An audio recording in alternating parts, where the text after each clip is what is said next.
Happy Thursday, everybody, and welcome to everyone's favorite show about plastic surgery, health, and beauty. This is Nip Talk. In today's segments, first off, Gwen Stefani, plastic surgery rumors. We've talked about her before, but we got some new stuff, and we're going to break it down. And then, a doctor in the United States refusing to release government-funded research about puberty blockers in children. This one's kind of crazy. We're going to break it down for you. And then finally, the health benefits of the herbal medicine Ashwagandha. I had to look at it because it's such a long name. We're going to talk about that, and it's all coming up right now. Live from Lincoln Center in the heart of the Dallas Metroplex, this is Nip Talk, an honest and uncensored show about plastic surgery, health, beauty, and lifestyle, with your host, plastic surgeon Dr. Bruce Hermann, and your co-host, entrepreneur and social media influencer Sarah Bennett. Now it's time to discuss the good, the bad, and the ugly of the topics everyone is talking about. It's time for Nip Talk.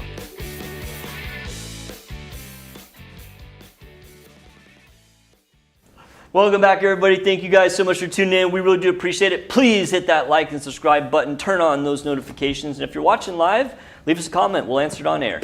I'm your host, plastic surgeon Dr. Bruce Hermann. With me is always this awesome Sarah. Hi, Sarah. My ear thing came out right when you said that. In the box, we got Travis. How are you, man? Hey, how's it going? It's Thursday. It's not our usual Friday. It's really throwing me off here. Not sure I'm going to be able to push through.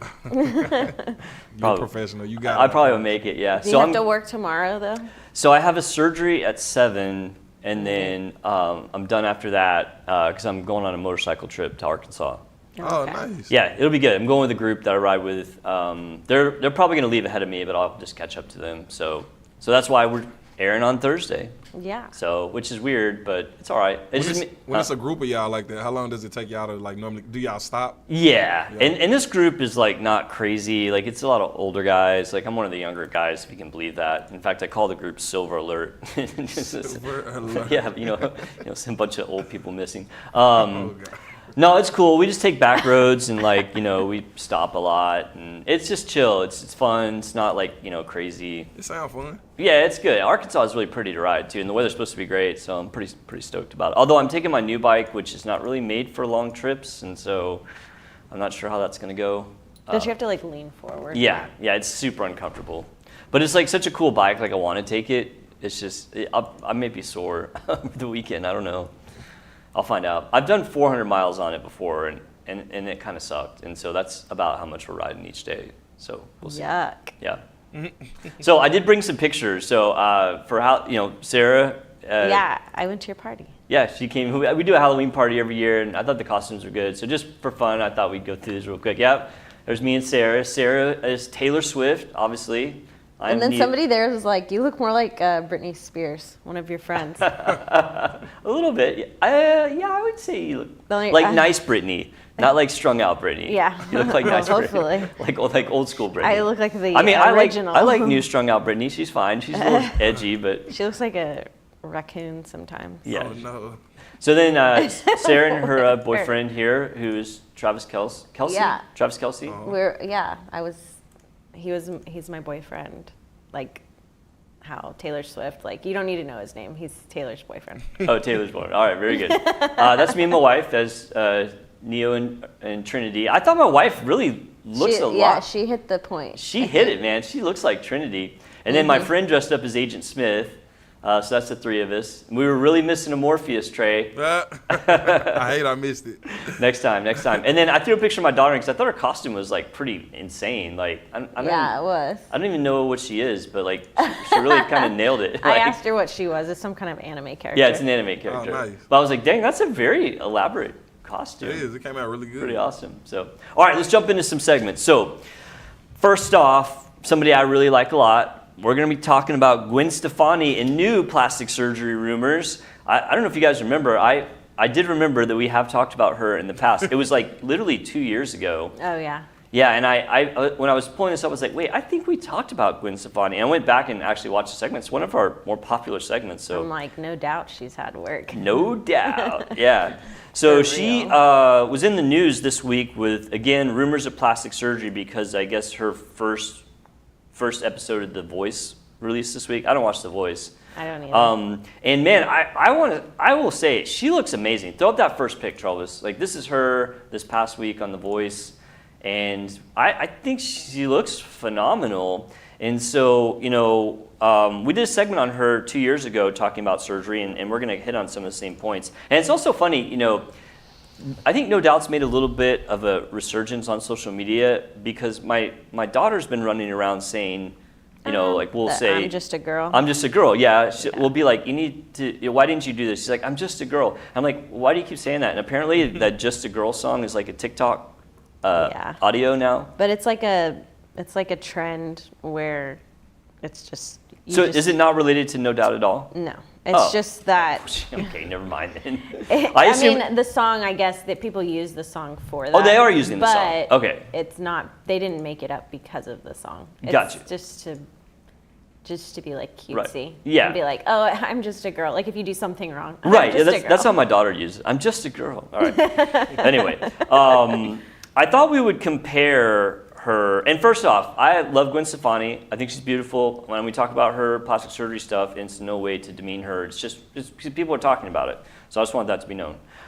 So I thought I'd compare her today to like when we were looking at her in 2022. So that was 2 years ago. So throw up that comparison picture. So, I guess I'll ask you guys' opinion. My opinion is that I see some subtle differences, but if you ask me, has she had surgery between 2022 and 2024? I don't think she has. When I look at those pictures, I think she looks very similar. I think her cheeks are slightly fuller today. If you look at her cheek volume, and the only thing is like it looks like her jawline, like her left, our right. It looks like her jawline's slightly more defined on the 2024 than the 2022. Yeah. And so.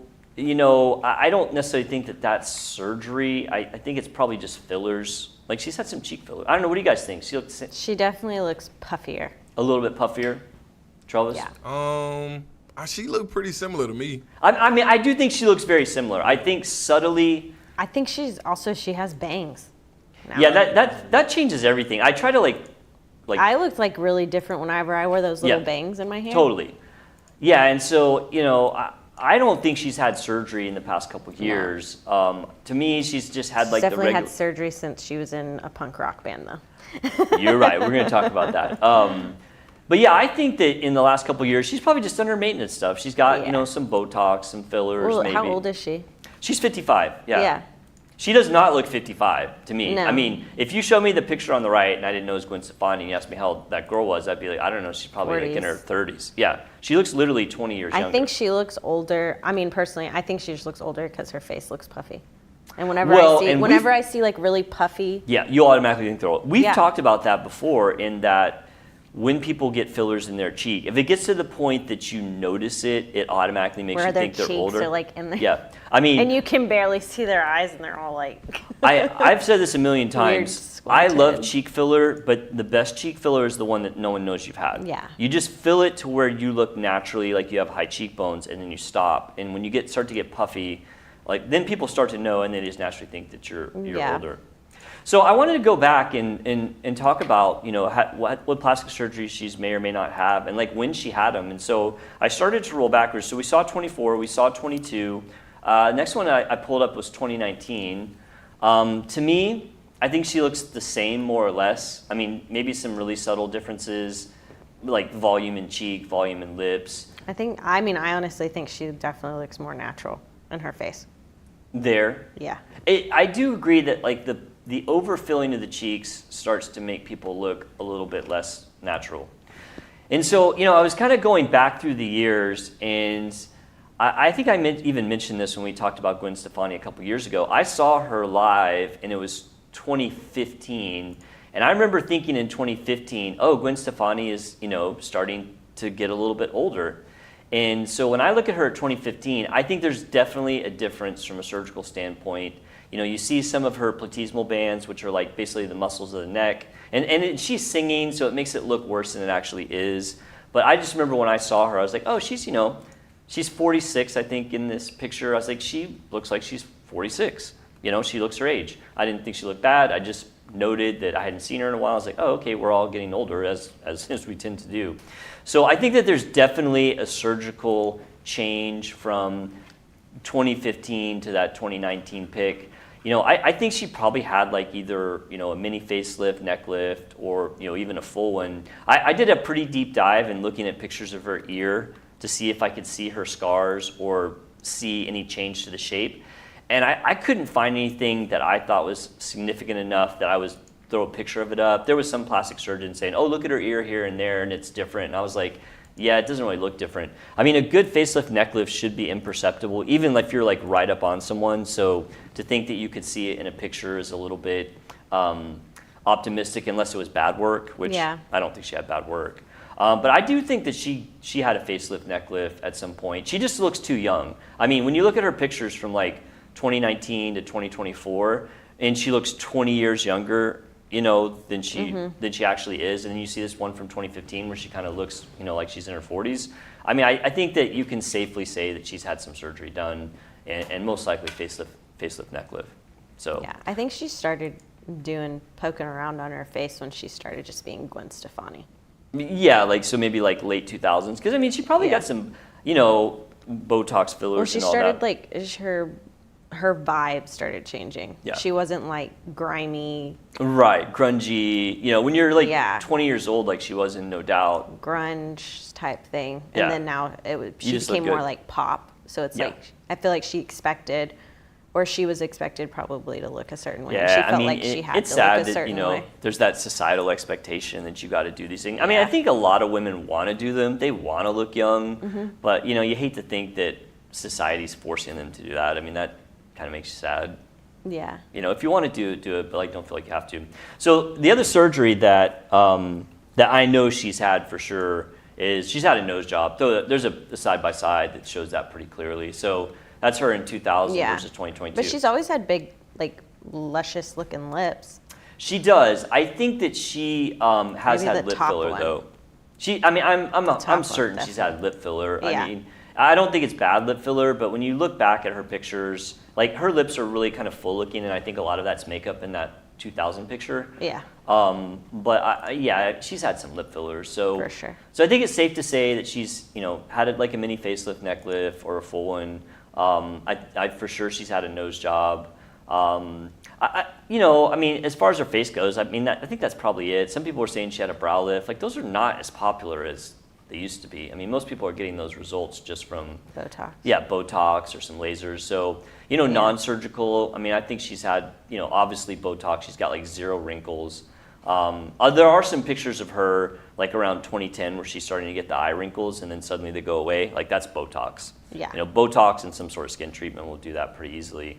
I think she's taking care of herself, and I guess the only, and I don't want to say criticism, but the only thing worth, I guess, discussing is, do we think that she's had enough work done that she doesn't look like herself anymore? I mean, we talked about that last time. In fact, Travis, you were mentioning when we did this 2 years ago, that you didn't know who it was when you plugged her pictures in. Yeah, remember that? I didn't know who it was until you brought her name up. I remember that. I mean, I do think that there's some truth in that, she's had enough done that it's like you don't necessarily recognize her. She should probably hold off for a little bit.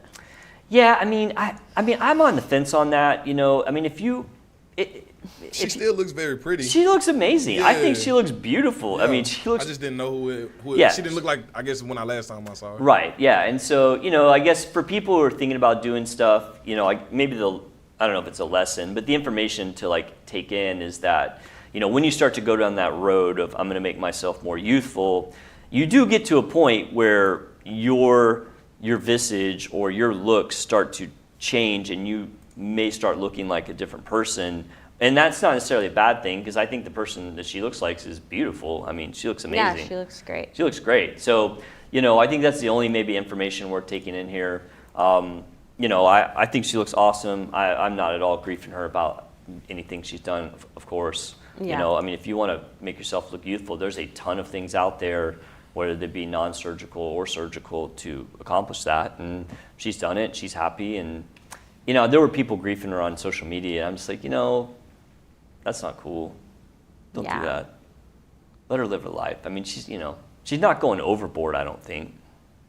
No, I think she's just doing whatever she wants to do. Yeah, right. And she looks amazing. She has every She's right popular. to. Yeah, absolutely. And the other thing is like how much. Someone was asking how much money she spent on all this. Yeah. Some doctor was saying $400,000. I was like, yeah, I don't think so. I mean, that's outrageous. I mean, if you have like a facelift, neck lift, and a nose job, I mean, yeah, both of those together might cost you $25,000 depending on where you get it. But the $400,000, I thought that was insane. I feel like some people are just like, when they're just really downing people that spend money on stuff like that, it's like, I feel like sometimes they're just jealous because they can't do it. Right. They're like, oh, well, yeah, if I had $500,000, I could look like Gwen Stefani. Like, oh, maybe. Okay, so. Yeah. But yeah, I don't think she spent near that Sucks to much. I don't think she spent near that much. Probably, I mean, who knows? Because she's had Botox and fillers. I mean, she's probably spent some money, but it's not like an obscene amount of money. No. Yeah. She still looks like Gwen Stefani. She just looks tighter. Yeah, definitely. Fuller. Yeah. Yeah, fuller. Yeah, well, she looks good. So anyway, let's just recapping this segment real quick. Today we were breaking down the plastic surgery rumors about Gwen Stefani. She was recently on The Voice, and some social media was freaking out that she looked like a different person had she had plastic surgery. Well, we actually talked about her a couple years ago in a similar situation. And so I looked at her pictures from 2024 to 2022, which is the last time we talked about her. I personally don't think she's had any surgery since then. She's had some fillers for sure. She's keeping up her Botox. And then we started to do a deep dive in when she did have surgery, because I do think that she's had some plastic surgery. When you compare her from 2015 to like the late teens, 2020, she definitely has a change in her appearance, probably due to facelift, neck lift. She definitely had a nose job, but that was done early on. But yeah, I mean, she's had some surgery, but so what? I mean, she wants to keep looking young. No one should have any problems with that. We definitely shouldn't be grieving her about her wanting to kind of keep her looks up. So, but then on the other hand too, we don't want people to feel like they have to do that. So if you want to do it, do it. If you don't. Live your life. Don't let people get you down. But yeah, Gwen Stefani, if you want to see the full segment, check it out and leave us a comment. We'd love to hear it. Cool. Very good. All right, moving on to a topic. This segment kind of makes me mad. I want to get you guys' opinion on this, and this is controversial. So if you don't want to do a deep wade in, you don't have to. But we've talked about this before. Yeah. So this is a segment, and basically the segment is about this doctor here in the United States, which is refusing to publish government-funded research on puberty blockers for potentially political or personal reasons. I have big beef with this doctor.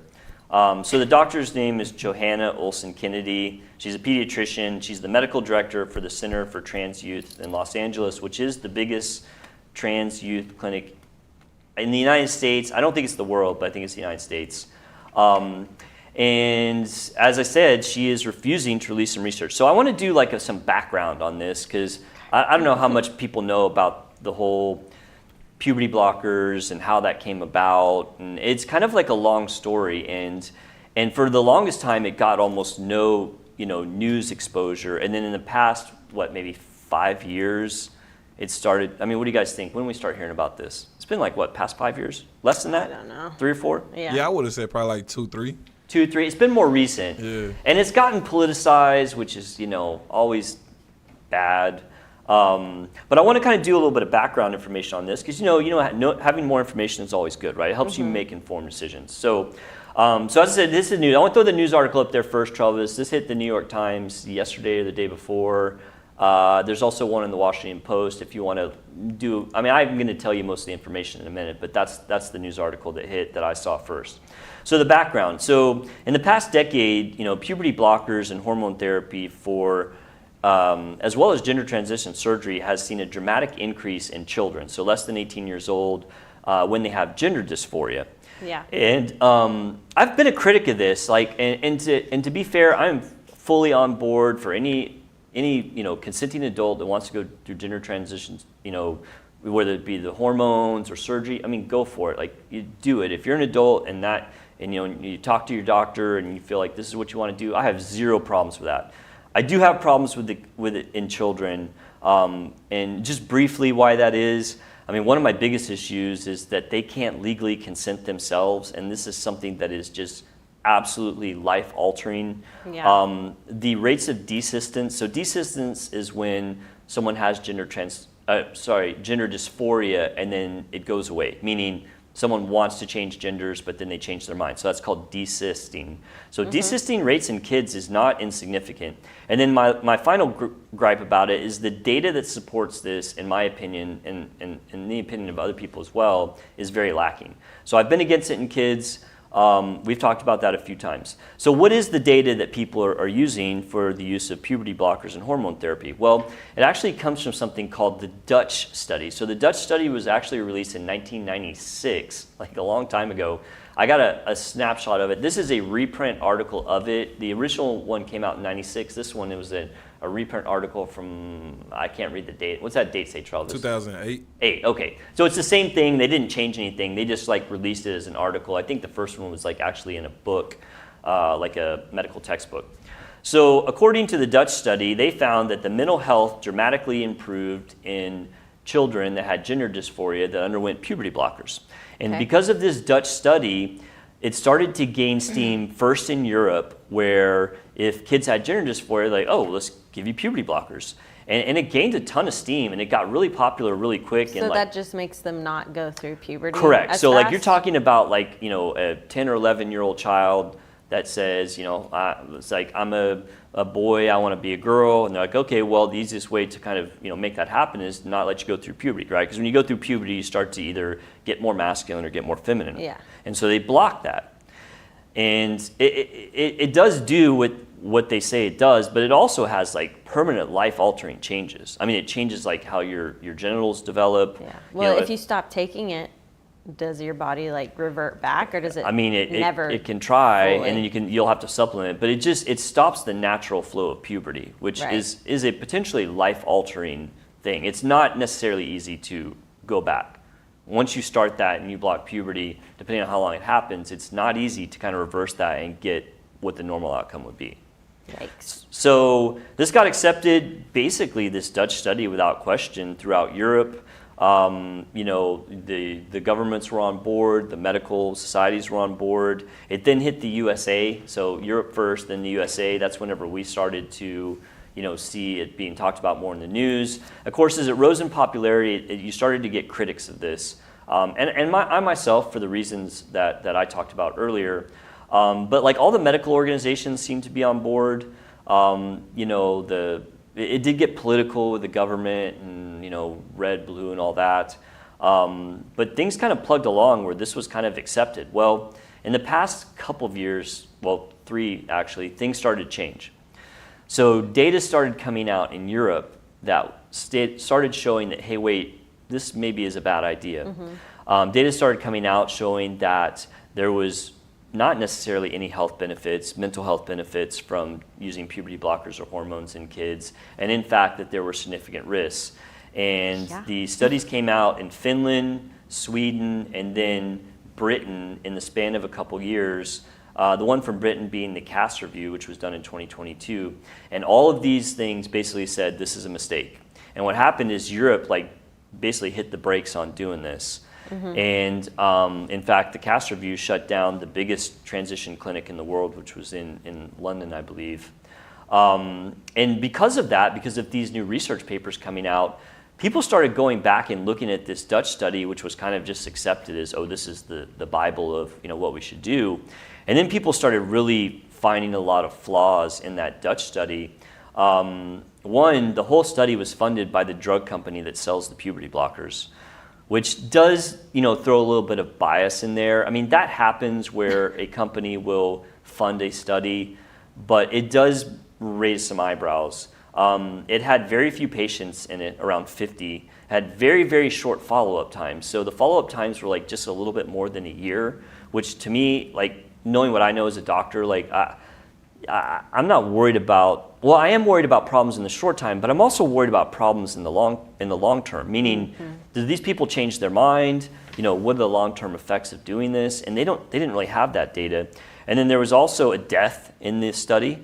One of the kids that was going through hormone therapies went to have surgery and died, and so that kid was just dropped out of it, and that wasn't mentioned like in the original study. Died in surgery? Yeah, died from a transition surgery. Yeah.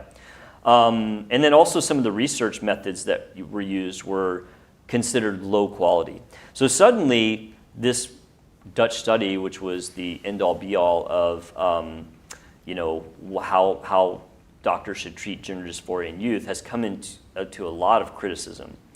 Despite all of that, America basically didn't change course, outside of like the political, criticism, up until this year when we talked about this a few months ago. The American Board of Plastic Surgery came out, and it's the first medical group to do it, and said, we don't agree with this. We're the ones that would be doing these type of surgeries, and we don't think that there's enough data to support the benefits and think that there's potentially a lot of harm. Yeah. So the shift is changing, especially in the past year or so, on the thoughts of using these type of therapies in kids. All right, so let's get back to the original story.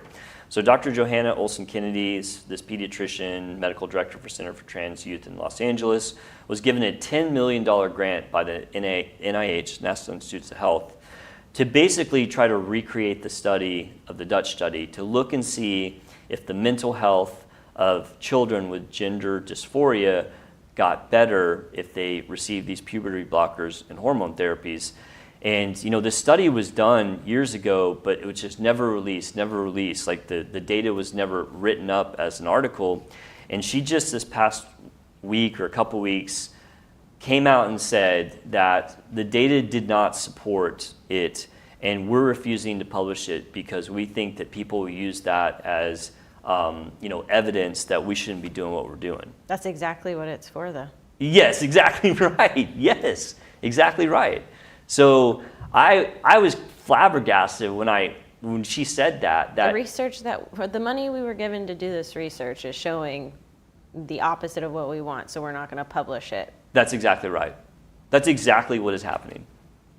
And it brings in so many questions because, she's the medical director of one of these facilities that does these things. And so, like, is this like, a personal conflict because of financial, or is it purely political? I don't know how this is acceptable. If the government's going to give you money to do a study, I feel like that should be the property of the government, and the government I just feel like you're obligated to release the results of the study. And then more than that, if you're doing a study to see if a treatment is beneficial or potentially harmful, and you don't like the results, and you withhold them, that's potentially harmful to patients. Right. You have now other data out there that's showing that a lot of like really intelligent people believe that the risks outweigh the benefits. And if your study says the same thing and you refuse to release it, I feel like that you're not necessarily, doing what's in the best interest of your patients. Yeah. Well, to me, it's like her doing that is just the red flag of like, okay, well, this says more to me than reading the research article anyways. Her not releasing it. Right. Yeah. I don't know. And I just feel like, is anyone going to do anything about this? Like, or what can be done? I feel like if the government gave the money to do the research, it's the government property. So it's I don't not know. even You hers. might know. With your master's in health, you may know more about that. I don't know how that works. Like, if the government gives you a grant. I'm only taking 3 classes so far, so I don't know Okay, anything I about. won't tap you. I don't know anything Troubles, about you got government anything for us, man? I don't know. I don't want to stuff drag yet. you in this if you don't want to. But the jump in this government's crazy. heavily involved in healthcare, as you know. So it's like, Yeah. I don't know. Any words of wisdom? I don't know. I think it's weird, right? I think we can all agree that this is weird, unusual. I think once the kid gets to a certain, it shouldn't happen until the kid is at a certain age to be able to make that decision, and it still should go through the parents. That's just kind of how I feel. Shoot, whenever I got married when I was 19, I shouldn't have been able to make that decision. Yeah, sure. Well, I just feel like it is kind of arbitrary to assign an age of, okay, now you can make your own decisions, but we've done that. It's 18 years old. At 18. You're considered adult. A lot of studies show that the brain isn't fully developed until like the early to mid 20s, and so men. You're right. And some people relax. some people say that maybe you should wait until then. That is the truth. I personally think that all right. The way it was said. I think that if you're younger than 18, they shouldn't be able to do this. I worry about so many things about this, like lawsuits. Aren't most transitions done by men? I think that is higher I think you get a higher male to female than female to male. I do. I don't know the exact date on that. Yeah, that's the most time that's what I see. And you're thinking that men develop, or boys develop cognitively slower than women. I mean, I do agree with that. I think that that's pretty well established. Emotionally too. Yeah, emotionally. They don't know how to. Yeah. They're like, yeah. If I think one day that'd be kind of cool to be a girl, and then they think about it for a second, and then they're like, maybe I do want to be a girl, and it's like right, and then they change their mind. Yeah. Yeah. I mean, that's one of my biggest. They can't tell what's. Yeah. I mean, to me, I think there's a lot of issues with doing these irreversible treatments, whether it be puberty blockers, hormones, or surgery on kids. But as I said earlier, I mean, one of my biggest concerns is how many of these kids, not necessarily in 6 months or a year, but in 10 years are going to absolutely regret that decision. There's tons of support group pages out there for people just like that are saying, I did this when I was a kid, I didn't even know what I was doing, and now I regret it, and it's not really reversible to any degree of satisfaction. So that's my biggest gripe of it. Like the whole consent thing. I mean, you're already starting to see lawsuits pop up. I wonder if those receiving any of those hormones requires any sort of mental evaluation. Absolutely, yeah. The whole thing requires, talking with, a doctor, psychiatrist, therapist, all of that. It does require that. How much is done kind of varies, I think, depending on location. Yeah. Some people that are critics of this say it's, not enough, and some people think that the parents are kind of pushing this through. I mean, I do think that happens to a certain degree. I think there's a lot of parents out there now that are almost think it's cool that their kid. I mean, it's wild to say something different. like that, but I don't necessarily I've disagree seen with it. you. I mean, It's almost like they brag about it. Yeah. I'm still against this, and I know one thing I will say is when I first came out saying I'm against this, I was like the one person saying it. One, people don't want to wade into this, and two, there just wasn't as many people that I think were looking at the data. Well, now the data is coming out and saying that, hey, this might be a bad idea. I think you're going to see a shift on this, and I like to separate this completely from politics, because for me it's I'm not even on the side of politics that's against this, because I'm really kind of in the middle. I'm just strictly looking at this as a doctor and thinking there's some problems with this. Yeah. And you see things like these studies come out of Europe, and then now you got this doctor in the United States that's refusing to release data because it says the same thing that the Europe data says. I mean, I don't know. I don't like any of it. Well, I mean, manipulating any type of natural thing on Earth always comes with a cost. It comes with a cost, right? I mean, but that's my business too, right? I mean, I manipulate appearances. Yeah. Yeah, I think that you can get into a trap if you say, oh, we shouldn't change. Well, it comes with a cost. It comes with a cost, right? And we always bigger boobs, but I have a huge scar. Yeah. And now I have to get them done every. Yeah. And I think the important years. thing is to be transparent about what those potential problems are. Yeah. I mean, transparency is just critical for good medical interactions, and I'm not sure that there's the transparency in this that there should be. Yeah. Yeah. So, well, anyway, if you listen to this segment, I'd love to hear your comments on it. And let me recap this real quick. So today we were talking about this crazy story where a doctor, Johanna Olson Kennedy, a pediatrician here in the United States, was granted a $10 million grant by the NIH to study whether puberty blockers given to children help their mental health. Now, there's been some studies out of Europe that say that it does not, and actually the risks are higher than the benefits, and this was found in Finland, Sweden, and Britain, and this caused Europe to kind of backtrack on their willingness to do these type of treatments on children. So this doctor did this study, it was given this money by the government, and apparently the results didn't show what she wanted, and now she's refusing to publish the study because she's afraid people will use that evidence against her and her belief that this is a good thing. It's crazy. I don't know what to say about that research that won't be released because you don't like the results. So we have some links to the initial New York Times article, and we kind of broke it down in our full segment. So if you want to learn more, check it out. Leave us a comment. We'd love to hear from you. Cool. Moving on. Crazy. Yeah, it is kind of crazy, man. I don't know. It's just weird to me. Maybe I'm just too old school. I don't know. It's annoying. But yes, let's talk about something. Let's talk about something less annoying. Yeah. Okay, now I was really shocked. Travis, I don't know if you heard me and Sarah talking earlier. She knows what this is. I had no idea. Do you know what ashwagandha is? I've heard of it, yo. You have? Ashwagandha. Okay, Yeah. I'm the one person in this group who Yeah. really had no idea. So today, our final segment is about the potential health benefits of the herbal supplement called ashwagandha. I had never heard of this. I have to thank my friend Michaela, who's a scrub tech, who this week in the OR was asking me questions about it, and I was like, I don't even know what you're saying. And she's like, yeah, it's an herbal supplement. It helps reduce stress and reduce cortisol levels, which is exactly what Sarah said when I said the name of it. So apparently everybody knows about ashwagandha. So I guess Yeah. I'm doing this segment for myself and maybe the few people I out like, there. that's like the whole, one day I was just like, I'm not sleeping very good, and I've been like, my anxiety is kind of high, so I did some research, and So you found out about this by just doing like a Google dive on supplements? just like Okay. stuff I can do naturally to lower How did you know about it, cortisol. Travis? So I've heard of it from my other job. They have a tea, like an Yeah. ashwagandha tea that you Okay. can drink. I take gummies. Have you tried it? No, I've not tried it. Now, Sarah, you tell me, do you feel like it helps? Yes, I think it helps me, specifically at night.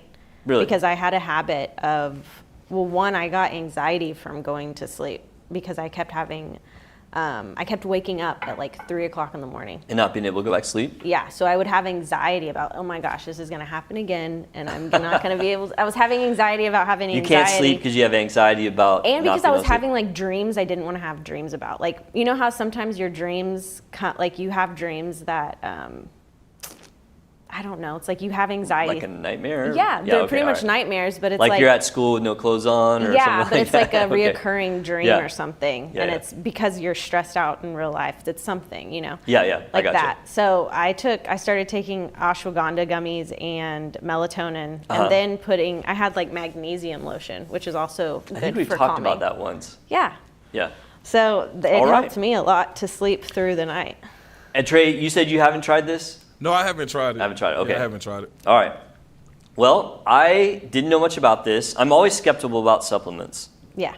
I don't think that they're necessarily bad, but I think that this is a billion-dollar industry, and I think some of these supplements are pumped up to be a little bit more than they are. For sure. So I wanted to do a dive on this and see. So what is ashwagandha? It's it's called Indian ginseng or Indian winter cherry. It's an evergreen shrub that is used, the root part is used. It's found mostly in India, Africa, and some parts of the Middle East. It's been used in traditional Indian medicine for, I guess, centuries or millennia Yeah. to increase energy, improve health, and decrease inflammation, pain, and anxiety. Yep. And so, as you were just talking about, cortisol plays a big part in that. When we get stressed out, whether that be acutely stressed, like a bear jumps out when we're in the woods, or maybe the chronic stress of our jobs, our cortisol levels start to increase. So this is like our fight or flight reaction. Yeah. And when those cortisol levels get chronic, it starts to have some negative effects on your overall health. You get a persistent inflammation, which can lead towards medical issues like obesity, diabetes, hypertension, heart disease, stroke, cancer, anxiety, sleeplessness, all kinds of bad things. So what are the benefits of ashwagandha? Well, it's allegedly said to normalize cortisol levels. So when your cortisol levels get high because you're stressed, it helps lower them. This reduces our stress response, which is beneficial. It reduces overall inflammation in your body, which is always good. It reduces the risk of cancer. I would assume that's related to inflammation. So when it says things like that, you got to be a little careful, because you read that initially and it's like, oh, it reduces cancer. It's like, no, it reduces the risks of cancer, which means it may reduce risk of cancer and have no effect on cancer overall. In fact, Yeah. that was the one thing I didn't find when I was looking through that. So that's why with these supplements, I'm always like, okay, make sure you read the fine print. You know what I mean? It's said to improve memory, memory function, and decrease stress and anxiety. So a lot of things that you were You get bad memory whenever you're stressed out all the time. Yeah, you got a lot on your mind, like the memory, So. the little pathways that work to lay down memories get kind of out of kilter when you got too much on your mind. So my question is, does the research back it up? I was a little surprised. It did. It did. So I looked up 3 studies. Throw up the first one if you guys want to look along at home. This is from the Indian Journal of Psychological Medicine from 2012. This is a really good study, the type of study. It's a prospective, double-blind, randomized, placebo-controlled study. And this study showed that there was a statistical significance in the decreased levels of stress and decreased cortisol levels in the patients who were taking the ashwagandha versus the control group. So that's pretty good. That's a good study. It didn't have a ton of patients, but it was a well constructed study. The methods were good. The next one was from the Alternative Medicine Review in 2000. You can throw that one up in case people want to look at it. So this one was a literature review. So literature review is a different type of study. It's said to carry less power because it's not like a new study. It's just reviewing the literature out there on a certain topic. Which, yeah, which in this instance was the anti-inflammatory properties of ashwagandha. And it found that across these studies it looked at, that there was anti-inflammatory, anti-tumor, anti-stress, antioxidant, and rejuvenating properties found in ashwagandha across multiple studies. So, okay, not bad. The last one was from Curious. I'm not familiar with that journal. Must be, I'm not sure what they exactly talk about in that one, but it's from 2019. It was also a very well constructed study, random, double-blind. It showed significant reduction in stress and anxiety in patients taking ashwagandha, and also an increase in sleep quality. Yeah. So, I mean, there's some research out there to show that it's helpful. So, do I think that this is a miracle drug and everyone needs to rush out and buy ashwagandha? I mean, probably not. But I think it's great. I mean, it's worked for me, but I think it's great whenever you use that plus any type of like I don't know, like yoga, like stuff that, meditation, whatever, mindfulness, all that kind of stuff. In fact, one of the things I read was talking about using ashwagandha with like mindfulness together. Yeah, I feel like sometimes whenever you do take it, so like if I pop my little gummies of it, it kind of reminds me to like, okay, if this is going to work, in multiple pathways. If this is going to work, then I need to actually make it work. Yeah. I think that's great. Like that's a great way to look at it. It's like I have to be like the fire beneath it to get it. It's like you're taking the medication or the supplement, which is supposed to help with these things, but also reminds you to like inward work on those things yourself. Yeah. It's just like going to the gym. Like you can go to the gym, but nobody's gonna make you work out. True that. Yeah. Very good. So, are there any downsides? Side effects are pretty minimal. Oh, did you have any side effects that you knew that you can tell? I don't think so. No. Yeah, side effects are said to be pretty minimal from this. The side effects that are stated are things like GI upset, diarrhea, nausea, vomiting, basically just, upsetting your intestinal system by taking this. That makes sense. Yeah, I mean, it makes sense. Anything you take can upset your... I wonder which way is the best to ingest it. I've heard tea is the best way.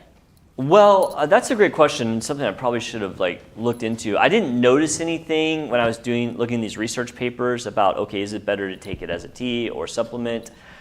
I mean, when you're talking about things like, are you taking a pill or a gummy or tea? I mean, it's all about bioavailability. It's like, if you take it one way versus the other, how well does your body absorb it? I think at the end of the day, as long as you're taking it in a way that it absorbs and the dosage is, and I think it was, oh man, I want to say it was 500 milligrams twice a day. Please don't hold me to that. I'm just trying to go on memory. I didn't write it down. But the bottom line is you take it, however you take it, to get that dosage that's required to show the effects. Because all these studies talked about, okay, we gave them X amount. And there was a very kind of standardized dosage for this thing. So, if you think it might be helpful for you, I definitely think that there's not a lot of risk in taking it. And we got one person here saying that's helpful, and we got some research papers now saying that's helpful.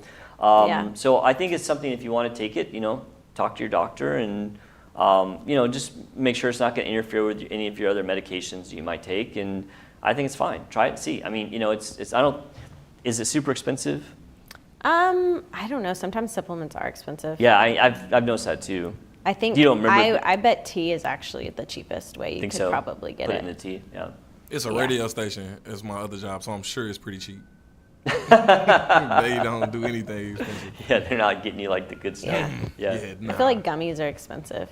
Yeah, it probably costs more money to make it than like a powder that you just drop in a tea, for sure. There's manufacturing costs in that. Yeah. So, yeah, I think it's interesting. I think it's cool to learn about these things I didn't even know exist, and I think it's great that you actually have experience with this.